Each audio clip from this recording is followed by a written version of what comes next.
in this episode of TightBeam from Mars. Looking at it and saying, okay, this is our habitat on Mars, this is our home. If we go outside, you're dead. I think if we want to send a crew to Mars, we should not select the best people as individual, we should select a crew. If someone wants to send us to Mars, we will be ready for that.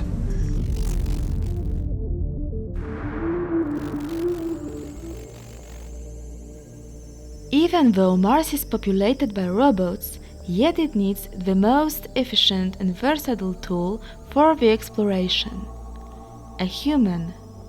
To learn how to live on another planet is not necessary to leave the Earth. In 2013, Mars Society announced Mars Analog Simulation Mission.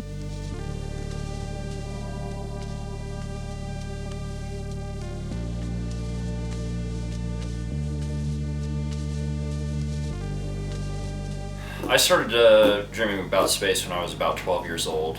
Since I was a kid, of course, I was dreaming to become a cosmonaut. The crew had representatives from Australia, France, India, Japan, Russia, Canada, and the United States. This program involved the same crew doing similar science operations for the same period of time, 80 days.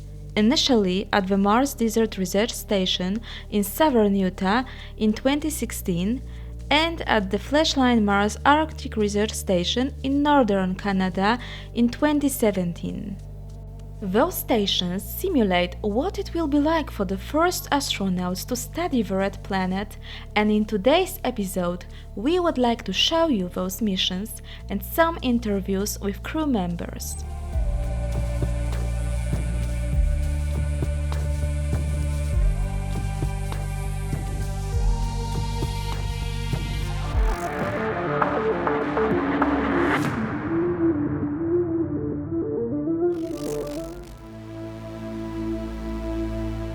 Mars 160, the main goal of the mission was to go out and do an operational field study where we were deploying the different field techniques and field science practices. Learning how to live and work in that setting, and that was probably the most valuable aspect of it, is actually getting the opportunity to have that hands-on experience and learning how to live and work in a Mars analog setting, and by virtue of that, how to possibly live and work on Mars. It was one of the most biggest projects from Mars Society. Well, there are some people that say we shouldn't send a crew to Mars because it would be too psychologically hard for the crew to handle the situation properly and not working well. What I think is that it's indeed very challenging to go to Mars, but what is at stake makes the crew better. We faced a lot of challenge, but we knew that the stakes are high. I think if we want to send a crew to Mars, we should not select the best people as individual, we should select a crew. What is great is that our crew are like a family. We are very bounded to each other.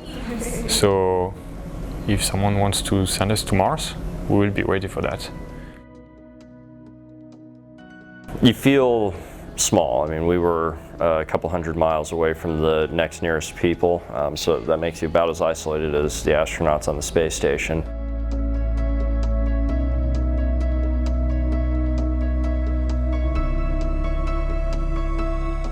First glance, it doesn't look like there's a lot of life out there, but as you dig deeper, you realize it's actually a fairly delicate but vibrant ecosystem. And seeing how rapidly ice is melting, you realize how fragile our planet is, and that really shouldn't take anything for granted. I think the biggest trick was just looking at it and saying, okay, this is our habitat on Mars. This is our home. If we go outside, you're dead. What's going to make this tick? And once you get into that mindset, things just start to click, and you feel like you're there.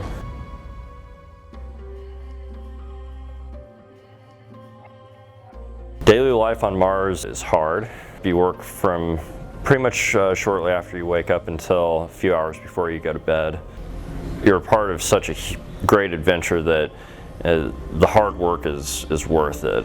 And the times where you are able to take a day off, you can just sit back and look back on your previous week of going out and exploring canyons that people have never been in before, and climbing up on mountains with views across a planet that no human eye has seen, and or human feet have walked on, and just learning so much about that landscape and connecting with it is a humbling experience.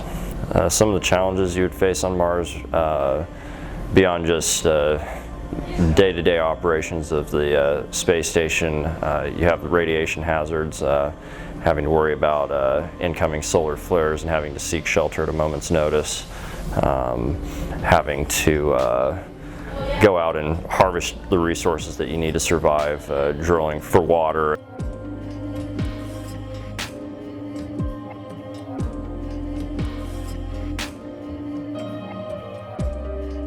Like a Mars mission is challenging, but at the same time it gives you so much joy and so much energy to do it. It's like an exchange, you know.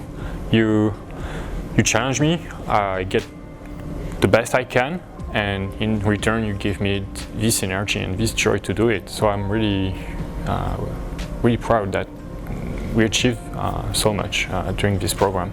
I think sending people to Mars, it achieves two things in my mind. The first is that humans are far more productive than robots. A human in the span of just a day or even a week could achieve what some of the Mars rovers have taken years to accomplish.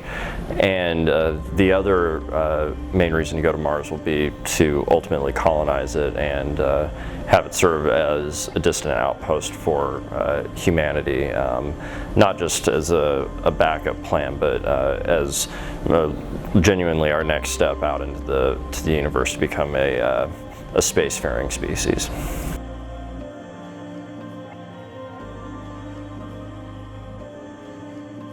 Let's go to Mars.